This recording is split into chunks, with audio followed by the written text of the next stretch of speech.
설교할 때 영적 침체라는 주제를 가지고 말씀을 전합니다. 이 주제를 언제까지 할지 저도 잘 모르겠습니다. 그런데 영적 침체 주제가 끝나면 어떤 말씀을 전할까 제가 이제 준비 중에 있는데 그때가 언제인지 몰라요.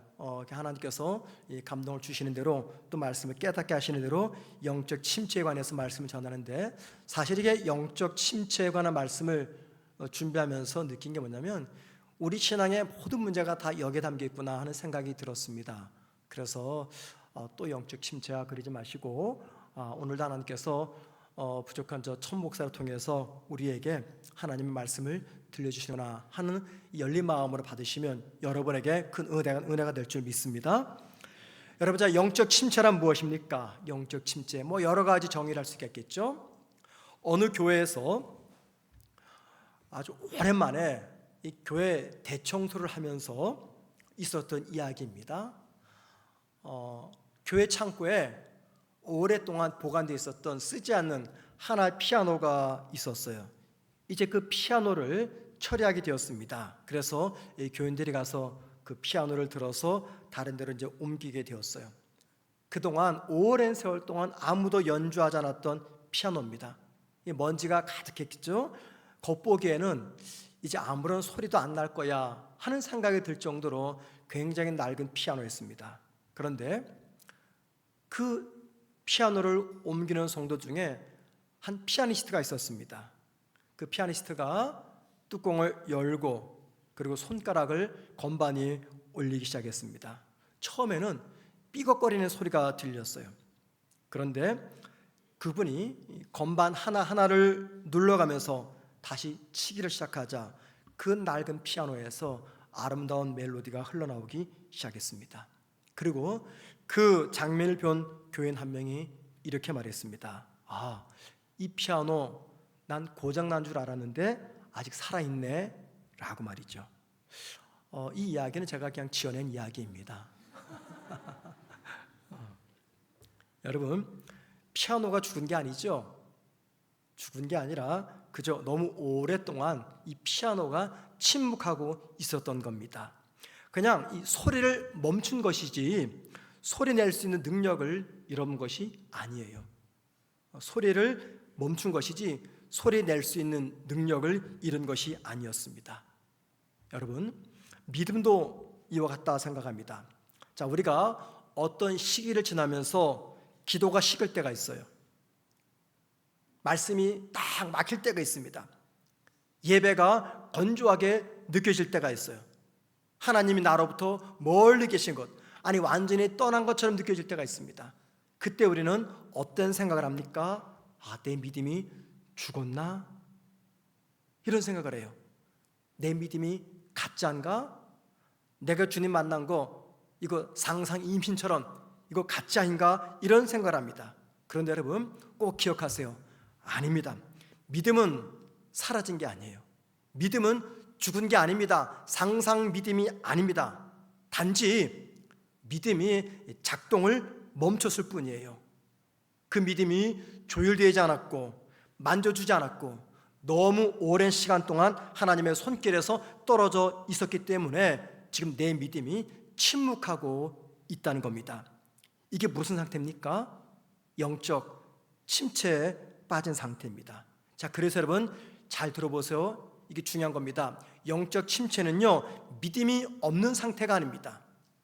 종종 우리가 어떤 성도를 보면서 믿음이 없어 라고 말합니다. 내 배우자든 내 자녀든 성도든 세론이든 우리 너무 쉽게 눈에 드러나는 어떤 현상 몇 가지를 보고 이 사람은 믿음이 없어, 가짜 믿음이야, 아직 주님 못 만났네, 믿음이 죽었네, 이렇게 쉽게 판단합니다. 그런데 여러분 그게 아닙니다. 영적 침체는요, 믿음이 없는 상태가 아니라 믿음이 작동을 멈춘 상태입니다. 믿음이 없네? 믿음이 죽은 거 아니야? 진짜 주님 만났을까? 라고 생각되어지는 그분들에게는요, 믿음이 없는 게 아니라, 믿음이 죽은 게 아니라 지금 그 믿음이 그분 안에서 작동을 멈추고 있다는 겁니다. 이게 바로 영적 침체입니다. 이해되시겠습니까? 믿음이 없는 상태가 아니라 믿음이 작동을 멈춘 상태, 이게 영적 침체예요. 자, 그러면 여러분 두 가지 질문입니다. 언제 우리의 믿음의 작동이 멈출까요? 언제? 두 번째, 만약에 내 믿음의 작동이 멈췄다면 어떻게 내 믿음을 다시 작동하게 할까요? 오늘 이 설교를 통해서 이 두 가지 주제를 한번 좀 간단하게 다뤄보고자 합니다. 자, 오늘 본문은 이런 내용이죠. 자, 오병이어 기적을 마친 주님께서 제자들이 오랫동안 머물고 싶었던 그 영광의 자리, 기적의 자리를 서둘러서 떠나도록 합니다. 자, 그래서 제자들은 불평하면서 여기 좀 더 있고 싶은데, 왜요? 수많은 사람들이 제자들을 부러워하니까 거기 더 있고 싶은 거예요. 근데 주님은 막 서둘러서 제자들을 배를 타고 건너편으로 건너가게 합니다. 자, 그리고 이제 제자들은 배를 타고 건너가는 도중 바람이 붑니다. 그래서 제자들이 이 갈릴리 바다, 호수죠. 이 갈릴리 호수 한 복판에서 오랜 시간 동안 고생을 합니다. 자, 25절 말씀 보면은요, 바다 한가운데서 고생을 했던 이 제자들은 밤 사경 즈음에 바다 위로 걸어오시는 예수님을 보게 됩니다. 여기 이스라엘 시간으로 밤 사경 시간은요, 우리 시간으로 말하면 새벽 3시에서 6시 사이가 됩니다. 아마도 오병이어 기적 다 마치고 제자들이 배를 타고 출발했을 때 한 저녁 아무리 늦게 잡아도 10시, 9시 정도가 됐겠죠. 왜냐하면 저녁 식사를 위해서 예수님께서 오병이어 기적을 일으켰잖아요. 밥을 다 먹이고 군중들을 다 돌려보내고 제자들을 이제 떠나보냈으니까 그 시간은 아마도 빠르면 8시, 아무리 늦게 잡아도 8시나 9시나 10시 되겠죠. 그때부터 새벽 3시나 6시까지 금방이면 건너갈 그 호수 한복판에서 제자들이 6, 7시간 동안 지금 노를 젓고 있는 겁니다. 뭐 때문에요? 바람에 막혀서, 파도에 막혀서. 그런데 그 바다 위로 우리 주님이 걸어오고 있습니다. 자, 그때 베드로가 예수님에게 뭐라고 말합니까? 주님, 나로 하여금 바다 위를 걷게 해주십시오 청합니다. 자, 그리고 주님은 와라 라고 말씀하시죠. 그 말씀을 듣고 베드로는요, 순종해서 바다 위를 걷습니다. 그런데 잠시 후에 어떤 일이 벌어집니까? 강한 바람이 불자 이 겁이 났던 베드로는 물에 빠지고 맙니다. 주님은 물에 빠진 베드로를 건져주면서 베드로에게 뭐라고 말합니까? 이 믿음이 없는 자야 라고 말합니까? 아니죠. 믿음이 작은 자여 라고 말합니다. 믿음이 작은 자여. 베드로는요, 믿음이 넘치는 모습으로 시작했다가 비참히 실패한 패배자의 모습으로 끝을 맺고 있습니다. 자, 여러분, 주님이 물에 빠진 베드로에게 믿음이 작은 자여라고 합니다. 헬라어 단어 중에 올리고 피스토스라는 말이 있습니다. 한 단어입니다. 올리고 피스토스. 그 다음에 피스토스라는 말이 있어요. 똑같은 표현이 뭡니까? 피스토스죠. 피스토스. 이게 믿음입니다. 그래서 올리고 피스토스는요, 믿음이 작은 자. 그 다음에 피스토스는 믿음이 없는 자, 그 뜻입니다. 올리고와 아는 조금 있다, 아주 없다, 그 차이예요. 자, 그런데 31절에 믿음이 작은 자여는요, 피스토스가 아닙니다. 성경 보면은 올리고 피스토스예요. 자, 그러니까는 믿음이 없는 게 아니라 아주 작은 믿음을 가지고 있다, 그 말입니다. 이 올리고 피스토스는 믿음을 가지고 있지만 그 믿음이 제대로 작동되지 않는 상태, 즉 작동되지 않는 믿음을 가리킬 때 썼던 표현이 바로 이 올리고 피스토스입니다. 주님이 지금 제자에게 베드로에게 피스토스를 말하지 않고 올리고 피스토스. 왜 믿음이 작냐? 왜 너의 믿음이 작동되지 않고 있느냐라고 말하는 겁니다. 여러분, 베드로가 물에 빠질 때 믿음이 없었던 게 아니에요. 설교자들은 쉽게 설교합니다. 베드로가 믿음이 없었기 때문에 물에 빠졌다. 믿음이 없었다면 아예 물 위를 걷고자 시도도 하지 않았을 거예요. 믿음이 없었던 게 아니라 믿음이 있었는데 그 순간, 바람이 부는 그 순간 그 믿음이 작동되지 않았다는 겁니다. 믿음이 없는 것과 믿음이 작동되지 않았다, 이건 엄청난 차이예요. 그죠, 여러분들? 그래서 피스토스와 올리고 피스토스는요, 굉장한 그 차이가 있다, 그 말입니다. 그는 믿음으로 바다 위를 걸었어요. 그런데 잠시 후 그의 믿음은요, 기능을 잃고 멈춰 버렸습니다. 베드로가 주님께 나도 바다 위를 걷게 해주세요 라고 말할 때는 이 믿음이 작동이 되었습니다. 자, 그런데 잠시 뒤에 믿음의 작동이 멈추자 그만 그는 바다에 빠지게 됩니다. 자, 그래서 여러분, 이런 모습을 보면서 우리가 어떤 결론을 내릴 수 있냐면, 영적으로 충만할 때는요, 언제입니까? 내 속에서 믿음이 작동될 때예요. 여러분 착각하지 마세요. 내가 영적으로 충만할 때는요, 막 뜨겁게 찬양할 때가 아니에요. 막 부르짖어 기도할 때도 아닙니다. 왜냐하면 믿음이 없어도 뜨겁게 찬양해요. 믿음이 없어도 눈물, 콧물 다 쏟으면서 기도합니다. 그죠, 여러분들? 경험 있으시죠? 영적으로 충만하다 그 말은요, 내가 뭔가를 경험을 하거나 뜨겁게 기도를 하거나 혹은 말씀의 은혜를 받거나 혹은 찬양을 뜨겁게 할 때가 아니라 내 안에 있는 믿음이 온전히 작동할 때, 그때가 바로 영적 충만한 상태예요. 그럼 반대로 영적 침체는 어떤 상태입니까? 믿음의 작동이 멈춘 상태, 그때가 영적 침체 상태입니다. 우리 모두에게는 믿음이 있습니다. 믿음이 있으니까 여기 나왔죠. 그렇죠, 여러분들? 믿음이 있습니다. 아무리 내 옆에 앞에 뒤에 분이 평소에 믿음이 없는 것처럼 보여도 아니에요. 믿음이 있기 때문에 지금 이 자리 이 시간에 나와 있는 겁니다.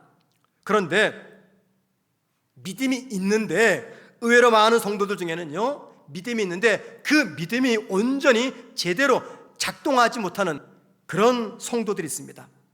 말씀은 잘 압니다. 그런데 순종은 멈춰 있어요. 열심히 기도합니다. 그런데 확신이 흐려집니다. 하나님이 진짜 내게도 들어주실까? 확신이 흐려집니다. 또 하나님을 내가 믿습니다, 신뢰합니다 라고 말하는데 내 앞에 주어진 현실 앞에서 주저하고 있는 성도들, 이분들이 누굽니까? 믿음이 있는데 지금 그 믿음이 온전히 제대로 작동하지 않고 있는 성도들입니다. 그런 성도들을 가리켜서 영적 침체에 빠져 있다, 즉 믿음이 있으나 그 믿음이 제대로 작동되지 않는 상태, 영적 침체에 빠진 겁니다. 믿음이 큰 자는요, 두려움이 없는 사람이 아닙니다. 저 사람은 믿음이 탁월하니까 전혀 겁먹지 않네, 두려움이 없네, 염려가 없네. 아닙니다, 여러분들. 믿음이 큰 자는요, 두려움이 없는 사람이 아니에요. 염려가 없는 사람이 아닙니다. 두려움과 염려 속에서 이 믿음을 작동시키는 사람, 그분이 바로 믿음이 큰 자입니다. 그러면 믿음이 작은 자는 누구입니까? 하나님에 대한 지식도 있습니다. 하나님 어떤 분인지 잘 압니다. 하나님은 만났습니다. 무엇보다도 성경 66권 말씀을 하나님의 약속의 말씀으로 내가 믿습니다. 잘 압니다. 그런데 하나님도 잘 알고 성경도 잘 알고 하나님도 믿지만 그 앞에 찾아온 이 바람 같은 위기 앞에서 하나님에 대한 지식과 성경 말씀이 전혀 작동되지 않는 분, 그분이 바로 믿음이 작은 자입니다. 믿음이 있긴 있으나 믿음이 작동되지 않는 분입니다. 여러분, 오늘 이 베드로 이야기는요, 저와 여러분에게 실제적인 이야기를 들려줍니다. 매우 실제적인 이야기입니다. 우리도 믿음이 있어요, 그죠 여러분들? 그런데 그 믿음이 매 순간마다 작동됩니까? 하루 24시간 365일 내 평생토록 내가 붙잡고 있는 그 믿음이 온전히 내 안에서 작동됩니까? 아니죠. 우리에게 믿음은 있으나 그 믿음이 제대로 작동되지 않을 때가 참 많습니다. 그때가 언제일까요? 무엇을 보고 내 믿음이 제대로 작동되지 않는다라고 생각할 수가 있을까요? 하나님의 약속을 내가 잘 알아요. 그런데 낙심합니다. 하나님의 뜻을 잘 압니다. 그런데 그 뜻 앞에 순종하지 않습니다. 생명의 복음을 내가 믿어요.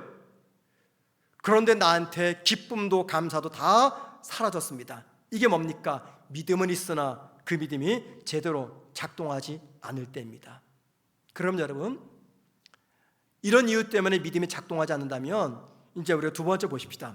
베드로는, 실제 베드로 보자고요. 베드로는 왜 믿음으로 바다 위를 걷다가 믿음이 더 이상 작동되지 않아 바닷속에 빠진 것인가 라는 겁니다. 즉 다른 말로 말하면 왜 베드로는 영적 충만한 상태에서 영적 침체로 빠진 것인가 라는 거죠. 본문을 보면은 몇 가지 이유가 나오는데요, 시간상 가장 중요한 두 가지만 살펴볼게요. 첫째입니다. 베드로가 믿음으로 바다 위를 걷다가 믿음이 더 이상 작동되지 않아 물속에 빠진 이유, 첫 번째, 베드로의 충동적인 기질 때문입니다. 베드로의 충동적인 기질. 그러니까는 베드로가 영적 침체에 빠졌던 가장 결정적인 이유 하나를 꼽으라면 그의 기질 때문입니다. 여러분, 베드로의 기질은 어떤 기질입니까? 충분히 생각하지 않고 행동하는 기질입니다. 간절히 기도하지 않고 행동하는 기질입니다. 깊이 있게 말씀을 묵상하지 않은 채 충동적으로 반응하고 행동하는 기질입니다. 여러분, 성경을 보세요. 이 충동적인 베드로의 기질이 여러 번 나오죠. 가장 대표적인 건 뭡니까? 겟세마네 동산에서 예수님을 잡으러 왔던 그 종들의 향해서 베드로가 어떻게 합니까? 칼을 뽑아가지고 말고라는 종의 귀를 그냥 쳐내립니다. 칼을 들어서. 그만큼 충동적입니다. 뿐만 아닙니까? 마지막 만찬 때 주님께서 제자들 향해서 이 중에서 너희 중에서 나를 배반할 거다 라고 말하지 않은 사람이, 그때 베드로가 뭐래요? 주님, 나는 죽을 때까지 주님의 곁을 떠나지 않겠습니다. 그렇게 말해놓고 뒤돌아서가지고 어떻게 합니까? 예수를 3번이나 부인합니다. 충동적으로 말하고 충동적으로 행동합니다. 요한복음 21장 말씀 보면은요, 예수님 십자가에 죽은 다음에 제자들이 실망해가지고 갈릴리 바다로 고기 잡으러 왔습니다. 밤새 고기 한 마리 못 잡았어요. 부활하신 주님이 거기를 찾아오셔가지고 어디다가 그물을 던져라 그랬더니 고기를 많이 잡았습니다. 그러자 요한이 주님이시다 라고 말하니까는 고기를 잡던 그 베드로가 어떻게 했습니까? 그 배에서 뛰어내려서 제일 먼저 주님을 만나기 위해서 육지로 다가옵니다.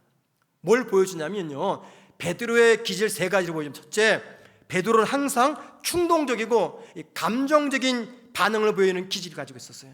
충동적이고 감정적인 반응을 보이는 기질입니다. 두 번째, 베드로는요, 결정이 굉장히 빠릅니다. 너무너무 빨라요. 그런데 신중하지 못하고 절제되지 않은 성격으로 내리는 결정입니다.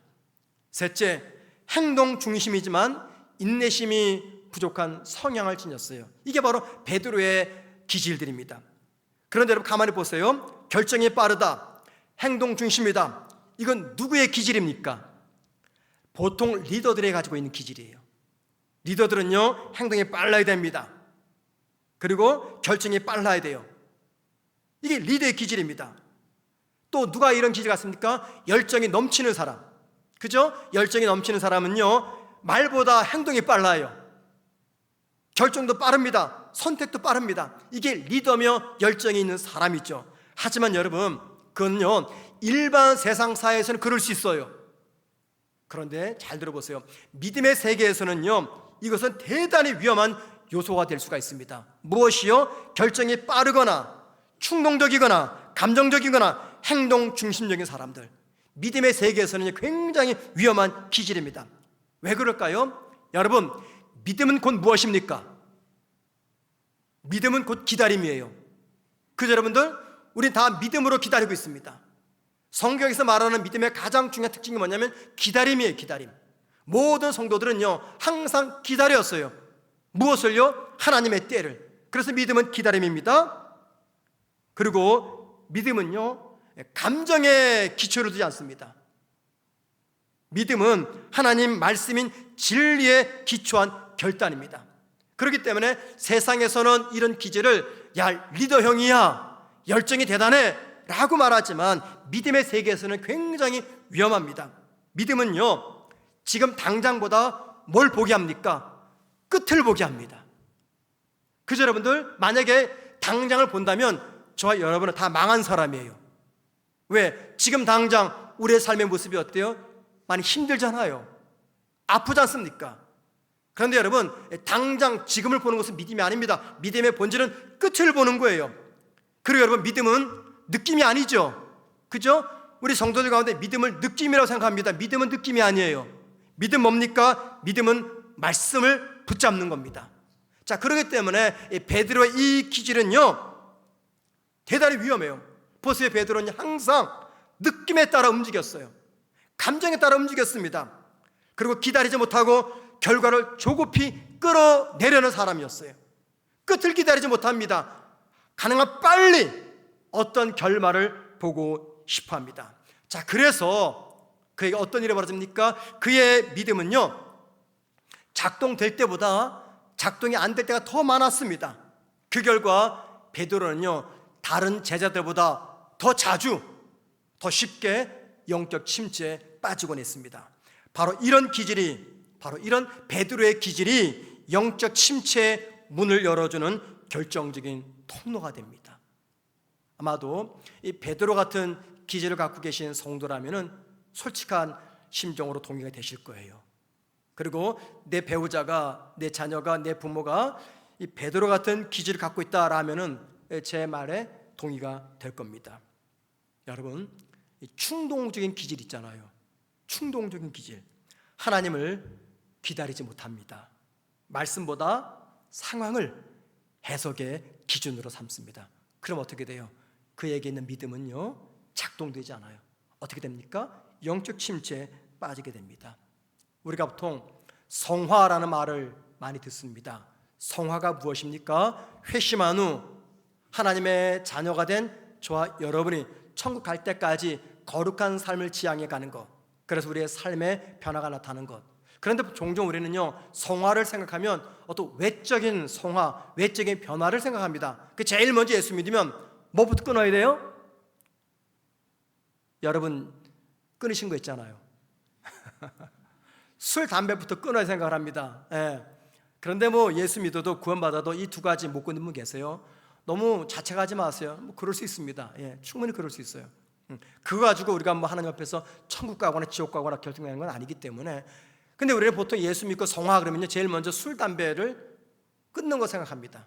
혹은 나쁜 습관을 끊는 것을 생각을 합니다. 이것도 맞죠. 이게 성화의 한 모습입니다. 하지만 여러분, 진정한 의미에서의 성화란 내 기질과 내 감정이 말씀 앞에서 굴복이 되고, 그리고 말씀의 진리 안에서 다듬어지는 과정입니다. 우리가 오해할 것이 있어요. 오해하는 것이, 내가 예수 믿는 순간 내 기질이 완전히 새롭게 바뀐다는 겁니다. 아닙니다. 여러분들 속으시면 안 돼요. 예수 믿어도 구원받아도 우리 기질 안 바뀝니다. 안 바뀌어요. 이건 시간과의 싸움이에요. 한순간에 절대 안 바뀝니다. 만약에 예수 믿는 순간 우리 기질 다 바뀐다면 다 천사표 정도가 되었겠죠. 그죠 여러분들? 기질은요, 구원 받는다고 해서 순식간에 바뀌는 게 아닙니다. 이건 평생에 걸려서 우리가 매일매일 성령의 도우심으로 말미암아 만들어가는 과정입니다. 자, 그래서 여러분들 이제 이 베드로를 거울 삼아서 저와 여러분이 내 자신에게 물어볼 것이 있습니다. 물어보셔야 됩니다.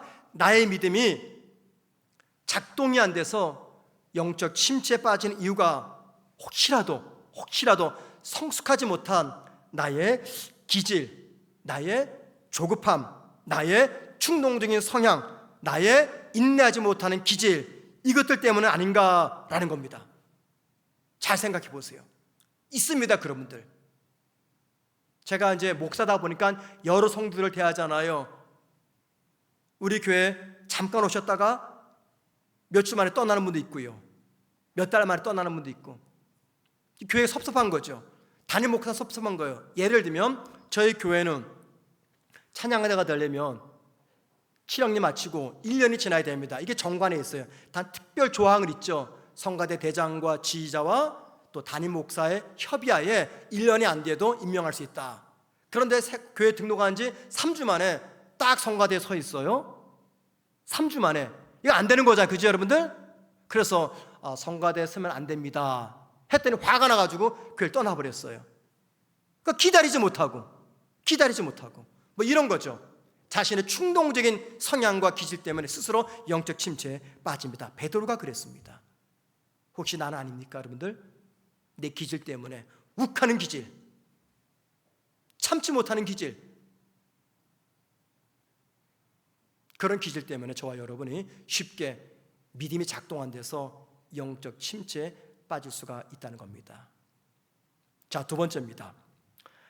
베드로의 믿음이 작동이 안 돼서 영적 침체에 빠졌던 이유는요, 의심했기 때문이에요. 의심했기 때문입니다. 자, 31절 말씀 보세요. 이렇게 말하죠. 믿음이 작은 자여 왜 의심하느냐라고 말합니다. 여러분, 베드로가 물 위를 걷다가 바다에 빠졌습니다. 그 이유가 뭡니까? 단순해요. 다시 30절 말씀 보세요. 이렇게 말하죠. 바람을 보고 무서워 빠져가는지라. 무서웠기 때문이에요. 그죠? 잘 걷다가 갑자기 바람이 불어오니까 무서운 생각이 들어서 바다에 빠졌습니다. 바다 위를 걷다가 그의 시선이 예수님이 아닌 몰아치는 바람을 보는 순간 그의 마음에는 두려움이 스며들기를 시작했습니다. 그리고 물에 빠졌어요. 자, 그런데 중요한 게 뭐냐면 예수님 베드로에게 왜 바람을 보고 무서워하느냐 묻지 않았습니다. 그죠, 여러분들? 여기 바람을 보고 무서워 빠져가는지라, 이것은요, 이 마태복음을 썼던 저자인 마태의 관점이에요. 주님의 말씀이 아닙니다. 주님은 베드로에게 왜 바람을 보고 무서워하느냐 말하지 않았습니다. 대신 주님은 베드로에게 뭐라고 말했어요? 더 깊은 문제를 지적하십니다. 31절에 왜 의심하느냐? 왜 의심하느냐? 왜 바다 보고 두려워하느냐? 이게 아니라 왜 의심하느냐? 더 깊은 이 본질적 문제를 지적하셨습니다. 여기 여러분들이 의심이라는 단어를 잘 보세요. 헬라어로 디스타조라는 단어입니다. 디스타조. 그 뜻이 뭐냐면 원의 뜻은요, 두 마음을 품다 혹은 내면이 갈라지다, 그 말이에요. 두 마음을 품다, 내면이 갈라지다, 그 단어가 이 디스타조인데 우리말 성경에는 의심이라고 번역이 되었습니다. 예수님이 이 바람을 보고 겁을 먹은 베드로에게 왜 의심하느냐라고 물으신 것은 바람을 보던 그 순간 베드로 마음에 두 마음이 자리를 잡았기 때문입니다. 바다 위로 걸어오라 말씀하실 때는요, 그리고 바다 위로 걸어갈 때는 베드로에게 한 마음만 있었어요. 그런데 바람을 보는 순간 그의 마음에는 한 마음이 아니라 두 마음을 품게 되었습니다. 여러분, 한 마음은 뭡니까? 이거죠. 주님이 말씀하셨으니까는 이건 가능한 일이야 하는 마음입니다.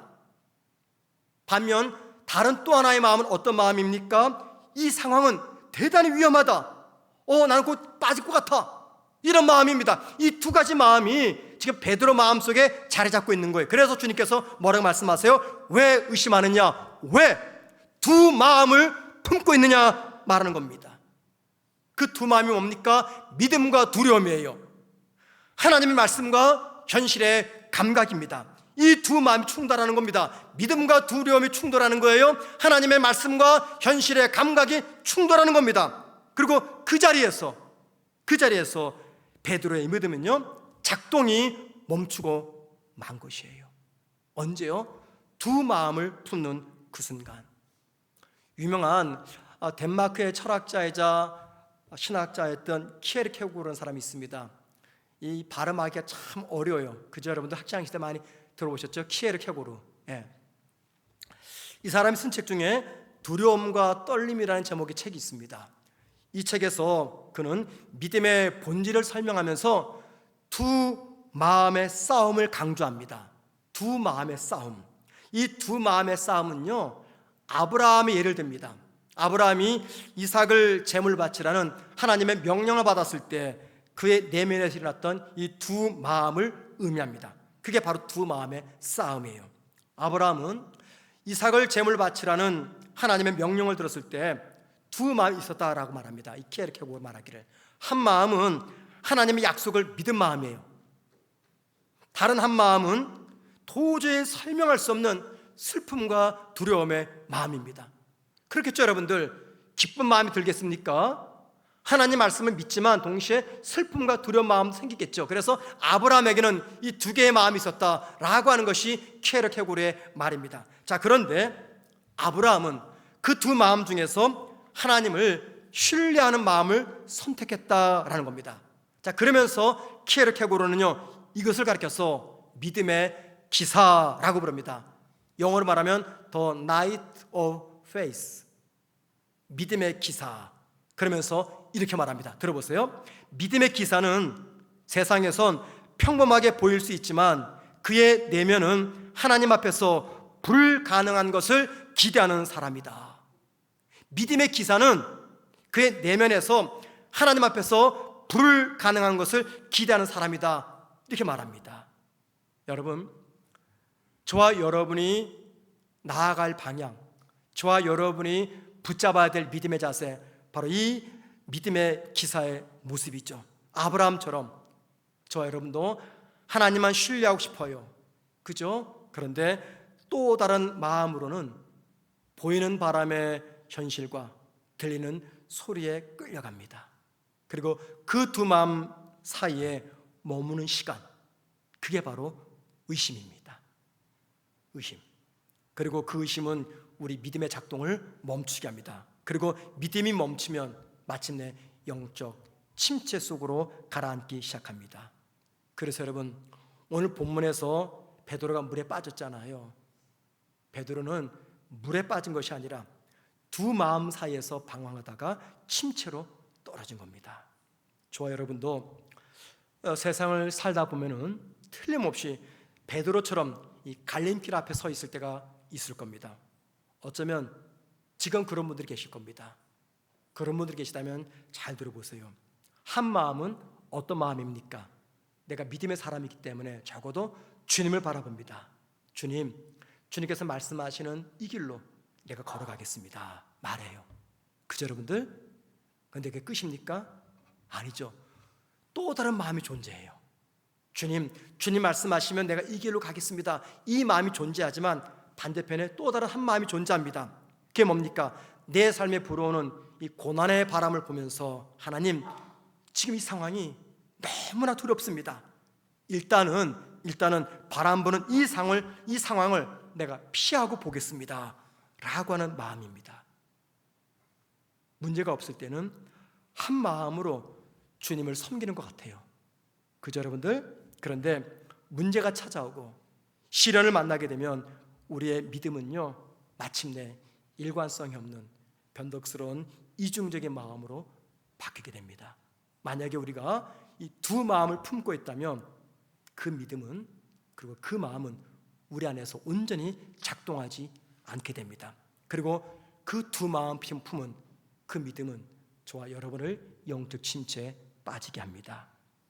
여러분, 오늘 베드로의 이야기를 통해서 우리는 믿음의 정의를 다시 한번 생각해 봐야 됩니다.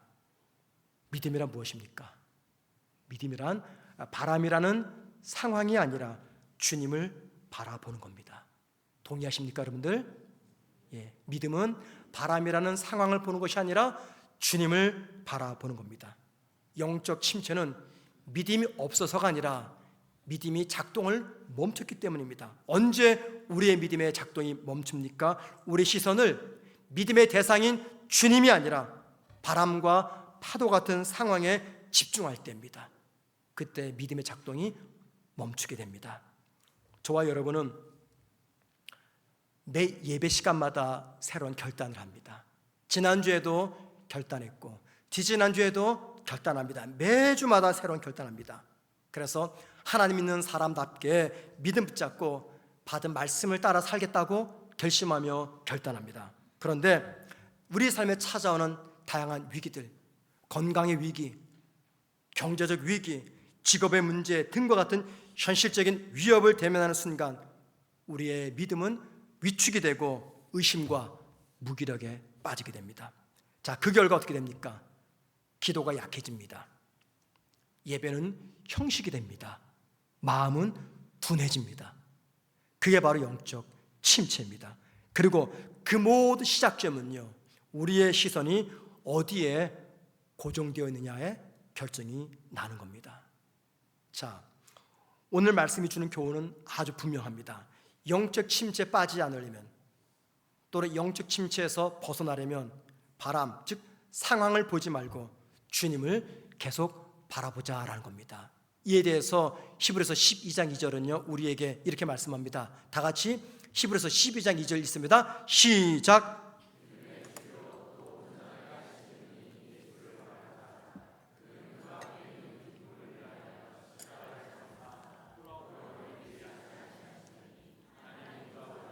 앉으셨느니라. 아멘. 여기 보시니까요, 믿음의 주여 또 온전하게 하신 예수를 바라보자 라고 말합니다. 바라보자. 느낌이 약하죠. 영어 성경 보면요, 이 바라보자를 영어 성경 버전에 따라서 어떤 성경은 looking at이라고 번역해 놓았고 어떤 성경은 fixing on이라고 번역해 놓았습니다. looking at은 무엇입니까? 그냥 슬쩍 바라보는 거예요. 이렇게 쑥 들어보는 겁니다. fixing on은 뭡니까? 한 사람만 집중해서 고정해서 바라보는 겁니다. 고정해서. 이게 fixing on이에요. 그럼 여러분, 히브리서 12장 2절은 무엇과 더 가까울까요? looking at이 아니라 fixing on입니다. 왜냐하면 이 바라보자라고 하는 헬라어 단어가 아포론테스라는 단어입니다. 아포론테스. 이 단어는요, 두 개의 단어가 합친 단어예요. 첫째는 아포라는 전치사인데 무엇으로부터 떼어내다, 그 뜻입니다. 이 전치사입니다. 그 다음에 동사 호라우, 무엇을 보다, 떼어내다, 보다, 이 두 단어가 합친 단어가 뭐냐면 아포폰테스, 그 말입니다. 그러니까는 이 뜻은요, 다른 모든 시선의 대상을 다 떼어내고 오직 하나님만 바라보라, 그 말입니다. 다른 모든 시선의 대상 다 제거하고 오직 하나만 바라보자. 제가 결혼식 주례 때마다 자주 쓰는 말이 있습니다. 신랑에게 그래요. 신랑은 신부를 선택하기 위해서 이 땅에 존재하는 모든 여성들을 다 포기한 날입니다, 오늘이. 또 신부에게 말해요. 신부, 오늘은요, 신부가 신랑을 선택하기 위해서 이 땅에 존재하는 모든 여성들을 다 포기한 날입니다. 맞습니까? 틀립니까? 맞잖아요, 그죠 여러분? 이 사람을 내 남편으로 삼기 위해서 내 신랑 될 후보가 되는 모든 이 땅의 남자들 다 포기한 날이에요. 그러니 신부는 신랑에게 얼마나 소중한 아내고 신랑은 신부에게 얼마나 소중한 남편입니까? 그러니까 제 말이 요즘 뭐냐면, 다른 남자, 다른 여자 끼웃거리지 말고 오직 내 배우자만 바라보자. 픽싱원입니다. 이게 바로 아포론테스. 제가 아는 신혼부부가 신혼여행과 대판 싸웠어요. 여러분, 신혼여행지에 가면 누가 있습니까? 신랑 신부들이 많이 있죠. 근데 신랑이 자기 섹시 안 쳐다보고 다른 집 남자 섹시 쳐다본 거예요. 이렇게 크게 부부싸움 했다고 합니다. 신혼여행지에서. 이게 잘못된 거죠. 픽싱원, 아포론테스. 수많은 신부가 있어도, 신랑이 있어도 그들을 쳐다보지 않고 오직 내 신랑, 내 신부만 바라보는 거, 이게 바로 아포론테스입니다. 지금 그 뜻이에요. 여러분, 이 세상에 우리의 눈길을 끄는 게 얼마나 많아요. 거리 나가 보세요. 우리 삶을 보세요. 얼마나 많은 문제가 있습니까? 상처가 있습니까? 사람들의 평가가 있습니까? 시선이 있습니까? 세상에 매력이 있습니까? 불안한 현실이 있습니까? 얼마나 많은 쾌락이 있습니까? 너무나 많은 것들이 우리 주변에 널려 있어요.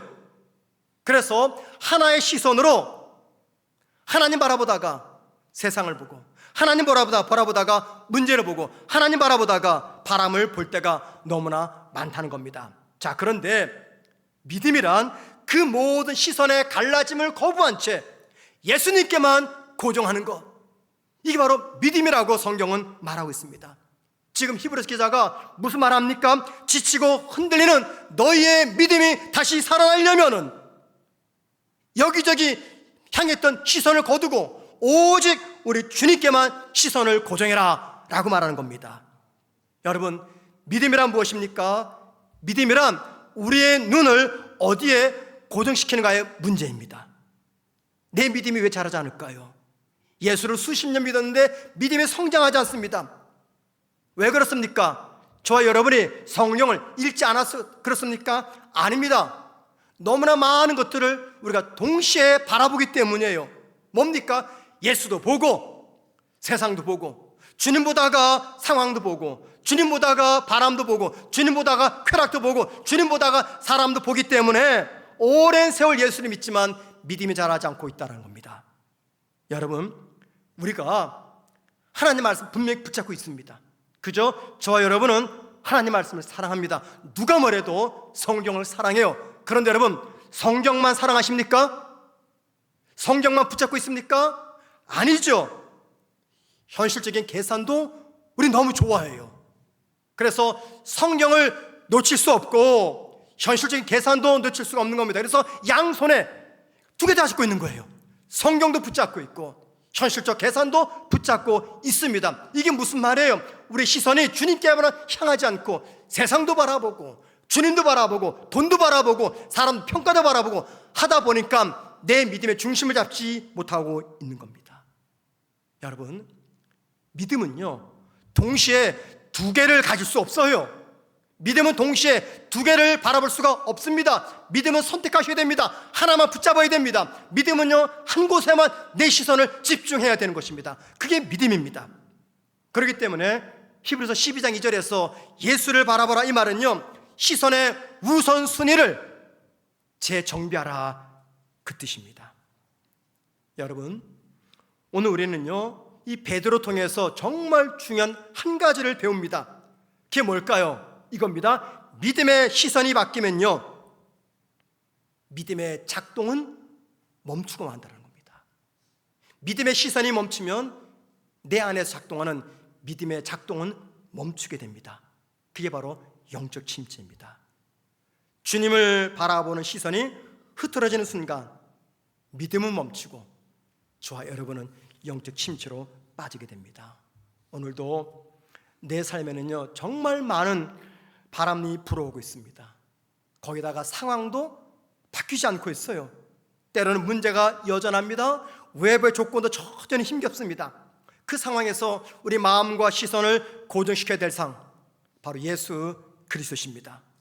믿음은요 정보를 통해서 생기지 않습니다. 믿음은 많은 신앙의 정보를 통해서 생기지 않아요.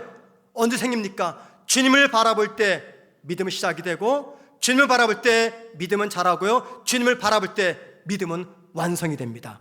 그렇기 때문에 믿음의 작동이 멈춘 영적 침체에서 벗어날 수 있는 가장 좋은 방법은 다른 모든 시선에서 눈을 떼고 오직 예수에게만 내 시선을 집중하는 겁니다.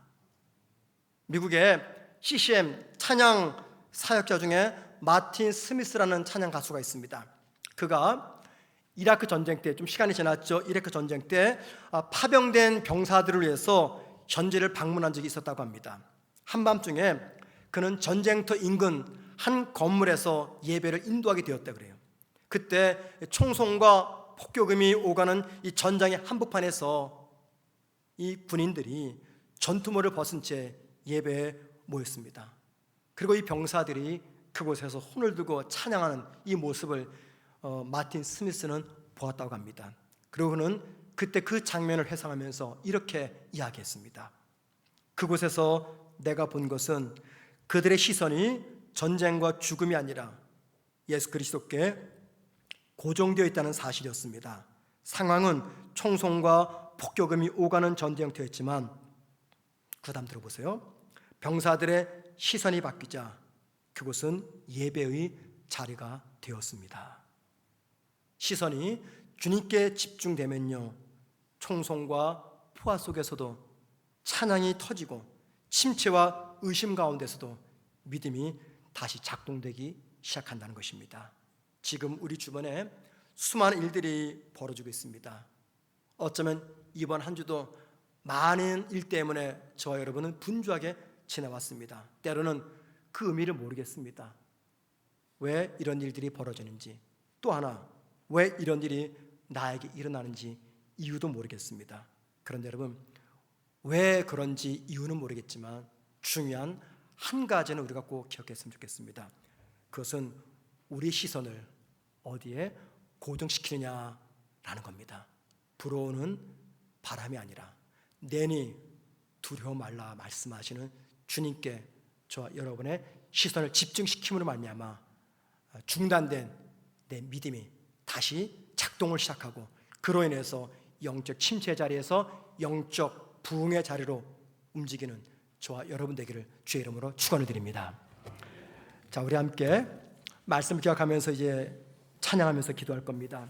이 시간 찬양할 내용이, 제목이 하나님의 사랑을 주만 바라볼지라, 오늘 말씀에 가장 잘 맞는 찬양이라고 생각을 합니다. 여러분, 오늘 말씀을 기억하시면서 주님, 어떤 순간 어떤 상황에도 주님을 바라보는 나의 시선 세상으로, 바람으로, 문제로 돌리지 않겠습니다 하는 마음을 가지고 주만 바라보겠습니다. 이 고백을 함께 주님께 드리겠습니다. 하나님의 사랑을 사모하는 자. 하나님의 사랑을 사모하는 자, 하나님의 평안을 바라보는 너의 모든 것, 너의 모든 것 창조하신 우리 주님이 너를 얼마나 사랑하시는지 하나님께 찬양과 경배하는 자. 하나님께 찬양과 경배하는 자, 하나님의 선하심을 닮아가는 자, 너의 모든 것 창조하신 우리 주님이 너를 찬양사. 우리 처음부터 다시 찬양합니다. 하나님의 사랑을, 하나님의 사랑, 우리의 시선을 주님께 집중하겠습니다 하는 마음에 결단을 가지고 찬양합니다. 바라보는 자, 너의 모든 것 창조하신 우리 주님이 너를 얼마나 사랑하시는지 하나님께 찬양과